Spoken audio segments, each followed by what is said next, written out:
Scalars and vectors का chapter हमारा continue है, जिसमें लेक्चर्स को प्रोसीड करते हुए आज हम जिस लेक्चर में आपके पास डिस्कस करेंगे जिन चीज़ों को, उसमें सबसे पहले मैं आपके साथ रेजोल्यूशन ऑफ वेक्टर को डिस्कस करूंगा। उसके बाद मैग्नीट्यूड जो है रेक्टेंगुलर कंपोनेंट्स और magnitude of the resultant vector और उनकी डायरेक्शन कैसे निकालते हैं, ये तमाम बातें आज इस लेक्चर का पार्ट होंगी। रेजोल्यूशन ऑफ वेक्टर की डेफिनेशन स्टूडेंट मैंने यहाँ पर लिख दी है, process of splitting a vector into its components. एक ऐसा प्रोसेस जिसमें आप स्प्लिट कर दें किसी भी वेक्टर को उसके ही कंपोनेंट्स में। तो स्टूडेंट मैं आपको तो वेक्टर्स के ढेर सारे कंपोनेंट्स में हम किसी भी वेक्टर को ब्रेक कर सकते हैं, लेकिन मेनली तौर पर वेक्टर को जिन कंपोनेंट्स में ब्रेक किया जाता है स्टूडेंट, वो कंपोनेंट आपके पास एक्स एक्सिस के अलॉन्ग होते हैं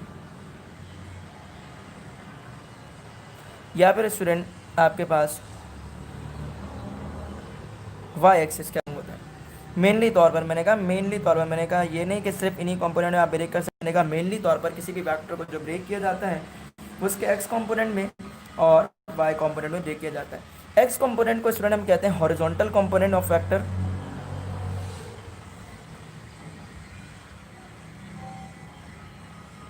और वाई कंपोनेंट को हम कहते हैं vertical component of vector. For example student यहाँ पर हमने एक वेक्टर लिया, इस वेक्टर को मैंने कह दिया जैसे वेक्टर ए। अब वाई एक्सिस स्टूडेंट ये हो गया आपके पास और एक्स एक्सिस आपके पास ये है। तो अगर मैं इस वेक्टर का स्टूडेंट इसको इसके कंपोनेंट्स में अगर मैं ब्रेक करूं तो स्टूडेंट हमारे पास जो इसके कंपोनेंट्स बनेंगे, एक बनेगा हॉरिजॉन्टल कंपोनेंट मैं इसका बनाऊंगा और एक बनाऊंगा मैं इसका वर्टिकल कंपोनेंट। तो ये है जो एक्स एक्सिस के अलॉन्ग है स्टूडेंट, इस एक्स एक्सिस के अलॉन्ग मैं कहूँगा this is the horizontal component, और वेक्टर का वो कंपोनेंट जो हॉरिजॉन्टल या एक्स डायरेक्शन में होगा उसे मैं स्टूडेंट रिप्रेजेंट कर रहा हूँ यहाँ पर ए एक्स लिख कर, ठीक है। और वाई कंपोनेंट में स्टूडेंट मैं यहीं से चाहूँ तो यहाँ पर ड्रॉ कर दूँ, ठीक है। जैसे कि ये मैंने सिर्फ डायरेक्शन के लिए एरो शो किया है, यानी यहाँ से लेकर यहाँ तक ये एक वेक्टर मैंने बनाया और एक वेक्टर मैं यहाँ से स्टार्ट करता हूँ यहाँ तक ले जाता हूँ। तो हेड टू टेल रूल की मदद से, जैसे फॉर एग्जांपल मैंने ए एक्स और जो वर्टिकल कंपोनेंट में मैंने वेक्टर लिया स्टूडेंट वो लिया मैंने ए वाई। तो मैंने ए एक्स और ए वाई में क्या कर दिया, अपने एक वेक्टर को ब्रेक कर दिया। एक्स डायरेक्शन में उस वेक्टर का जो कंपोनेंट है that is called as A X, और वाई कंपोनेंट में यानी कि वाई डायरेक्शन में जो उसका कंपोनेंट है दैट इज़ ए वाई। यानी कि हमने एक ऐसा प्रोसेस जिसमें स्प्लिट कर दें वेक्टर्स को। जैसे ए वेक्टर को मैंने क्या किया, अभी पूरे इस टाइम के दौरान मैंने वेक्टर ए को ब्रेक कर दिया, एक्स यानी कि वेक्टर ए को ड्रॉ किया, एक्स उसका एक्स कंपोनेंट बनाया जिसको मैंने लिखा ए एक्स से, और वाई एक्सिस में मैंने उसका एक कंपोनेंट बनाया that is the A Y. तो इस प्रोसेस को हम कहते हैं स्टूडेंट स्प्लिटिंग ऑफ वेक्टर। और ए एच जो है वो आपके पास एक्स एक्सिस के डायरेक्शन में किसी भी वेक्टर का जो कंपोनेंट होता है वो कहलाता है हॉरिजॉन्टल कंपोनेंट। मतलब यहाँ पर वेक्टर ए का हॉरिजॉन्टल कंपोनेंट है ए एक्स, और वर्टिकल कंपोनेंट यानी वाई एक्सिस में जो आपके पास किसी भी वेक्टर का जो कंपोनेंट होता है वो कहलाता है वर्टिकल कंपोनेंट। तो यहाँ पर ए वाई जो है वो वेक्टर ए का वर्टिकल कंपोनेंट है।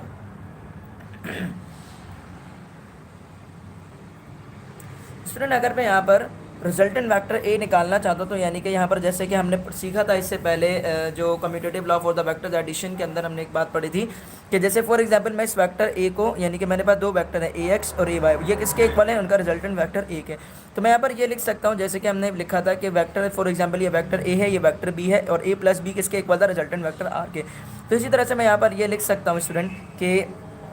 वेक्टर ए एक्स को अगर मैं ऐड कर दूँ वेक्टर ए वाई के साथ, या ये कहते हैं कि अगर मैं horizontal component of vector A that is a x को मैं ऐड कर दूं vertical component of vector A के साथ यानी कि ए वाई के साथ, तो मेरे पास क्या आ जाएगा, मेरे पास रिजल्टेंट वेक्टर यानी कि असल में मेरे पास वेक्टर ए ऑब्टेन हो जाएगा, ठीक है। तो रिजल्टेंट वेक्टर मैंने स्टूडेंट जहाँ पर आपको उनके हॉरिजॉन्टल कंपोनेंट से निकालना सिखाया। अब जो है स्टूडेंट मैं आपको रिजल्टेंट वेक्टर बताऊँगा उनके रेक्टेंगुलर यूनिट वेक्टर से निकाल के, यानी कि द वेक्टर जो यहाँ पर ए है आपके पास, इसको मैं क्या करूँगा, अब मैं आपको लिख करके इसे दिखाऊंगा किस तरह से उसके components and rectangular unit vectors के अंदर, यानी कि उसके कंपोनेंट्स के साथ साथ मैं उनका यूनिट वेक्टर भी अगर मैं मेंशन कर दूं, जैसे कि ये था हॉरिजॉन्टल कंपोनेंट, ये था वर्टिकल कंपोनेंट, मैं हॉरिजॉन्टल और वर्टिकल कंपोनेंट के साथ साथ मैं उनके unit vectors, basically unit vector से मुराद क्या उनकी डायरेक्शन के साथ मैं अगर उसको लिखना चाहता हूँ तो मैं कैसे लिखूंगा। जैसे फॉर एग्जांपल स्टूडेंट मैं यहाँ पर लिखता हूँ वेक्टर ए को, तो यहाँ पर मैंने लिख दिया वेक्टर ए। अब मैं उनके हॉरिजॉन्टल और वर्टिकल कंपोनेंट्स को मैं उनके यूनिट वेक्टर्स के साथ यानी कि उनके डायरेक्शन के साथ अगर मैं लिख कर दिखाना चाहूँगा तो मैं कैसे लिखूँगा स्टूडेंट, मैं इसको लिखूँगा ए एक्स जो कि किस डायरेक्शन में है, आई डायरेक्शन में, प्लस ए वाई यानी कि वर्टिकल कंपोनेंट जो है वो किस डायरेक्शन में, जे ये बताएगा, जे कैप लगाऊंगा मैं यहाँ पर, और ए एक्स आई लगाऊंगा, इसके ऊपर मैं एरो लगा दूंगा, इसके ऊपर मैं एरो लगा दूंगा। ठीक है, तो मैंने वेक्टर्स यानी हॉरिजॉन्टल कंपोनेंट वेक्टर ए को मैंने उसके हॉरिजॉन्टल और वर्टिकल कंपोनेंट में लिखने के साथ साथ उनके यूनिट वेक्टर्स को भी मैं यहाँ पर लिख कर दिखा रहा हूँ, यानी कि मैं असल में यहाँ पर उनके रेक्टेंगुलर यूनिट वेक्टर्स लिख करके दिखा रहा हूँ। यानी दोबारा सुनने स्टूडेंट, यहाँ पर मैं क्या कर रहा हूँ, मैं इस वेक्टर ए के जो हॉरिजॉन्टल और वर्टिकल कंपोनेंट्स हैं उसके साथ साथ मैं रेक्टेंगुलर यूनिट वेक्टर्स भी लिखकर आपको दिखा रहा हूँ, यानी कि ये रिजल्टेंट जो उसके आपके पास रेजोल्यूशन ऑफ वेक्टर का ये जो आपके पास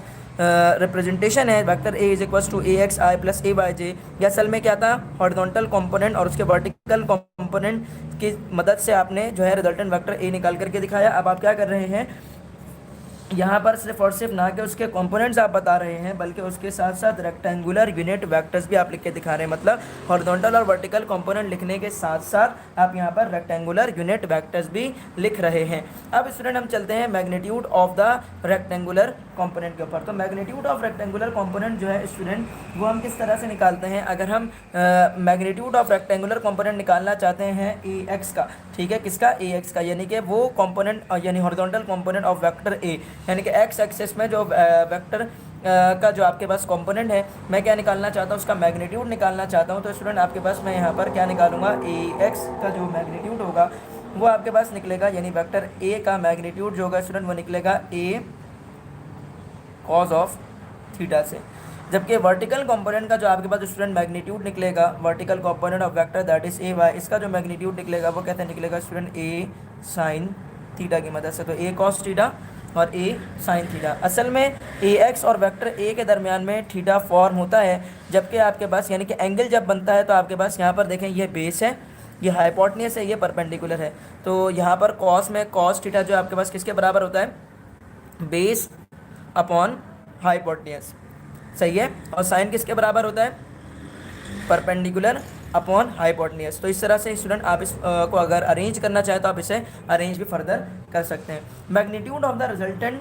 वेक्टर आप कैसे निकालेंगे, एक तो अभी आपने निकाला magnitude of the rectangular component, यानी कि आपने रेक्टेंगुलर कंपोनेंट्स के मैग्नीट्यूड निकाले। अब आप निकालना चाहते हैं मैग्नीट्यूड रिजल्टेंट वेक्टर का। रिजल्टेंट वेक्टर कौन था स्टूडेंट, यहाँ पर आपके पास वेक्टर ए जो था वो असल में क्या था, रिजल्टेंट वेक्टर। तो अगर आप रिजल्टेंट वेक्टर का मैग्नीट्यूड निकालना चाहते हैं तो स्टूडेंट आप यहाँ पर पाइथागोरस थ्योरम की मदद से हाइपोटेन्यूज का square is equal to base square plus perpendicular square लगाएंगे, तब आपके पास जो है वो मैग्नीट्यूड ऑफ द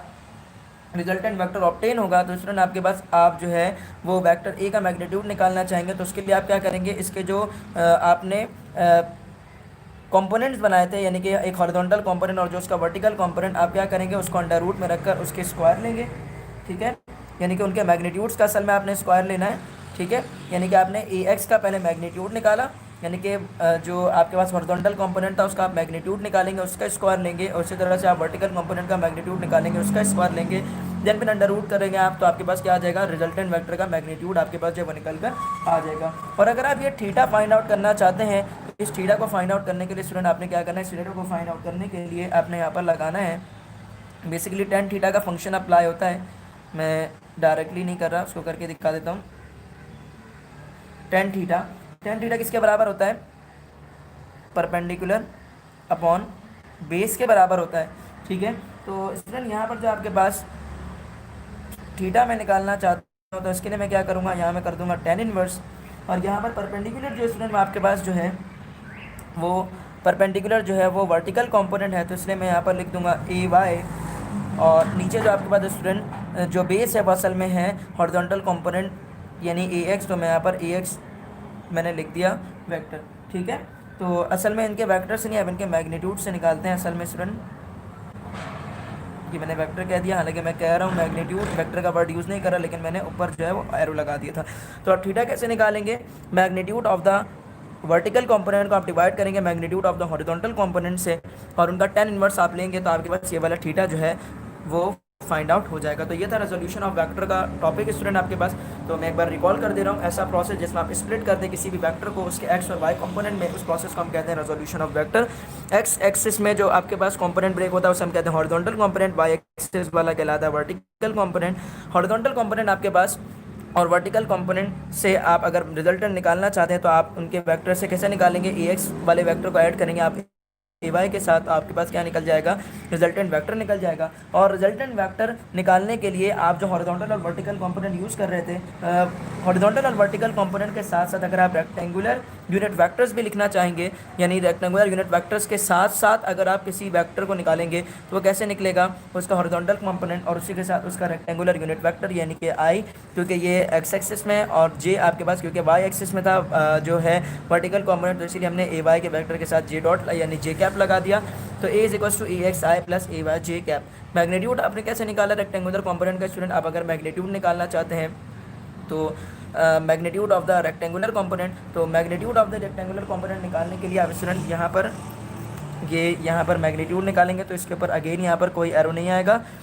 मैग्नीट्यूड निकालने के लिए स्टूडेंट आपने क्या करना है, ए एक्स का अगर आप मैग्नीट्यूड निकालना चाहते हैं तो आप वेक्टर ए का पहले मैग्नीट्यूड निकालेंगे, उसका कॉस थीटा करेंगे। और अगर आप वर्टिकल कंपोनेंट का मैग्नीट्यूड निकालना चाहते हैं तो आप यहाँ पर ए साइन ऑफ थीटा करेंगे। मैग्नीट्यूड ऑफ रिजल्टेंट वेक्टर अगर आप निकालना चाहते हैं यानी तो उसके लिए आपने क्या करना है, ए एक्स के मैग्नीट्यूड का स्क्वायर प्लस ए वाई के मैग्नीट्यूड का स्क्वायर। और डायरेक्शन कैसे निकलेगी आपके पास, परपेंडिकुलर अपॉन बेस यानी tan इनवर्स ए वाई अपॉन ए एक्स। तो ये था स्टूडेंट हमारा आज का लेक्चर। वीडियो को लाइक करना मत भूलिएगा, न्यू मेंबर्स है तो गांधी चैनल को सब्सक्राइब जरूर कीजिए। इसी के साथ इजाज़त दीजिए, इंशाल्लाह मुलाकात होगी नेक्स्ट लेक्चर में, तब तक के लिए अल्लाह हाफ़िज़।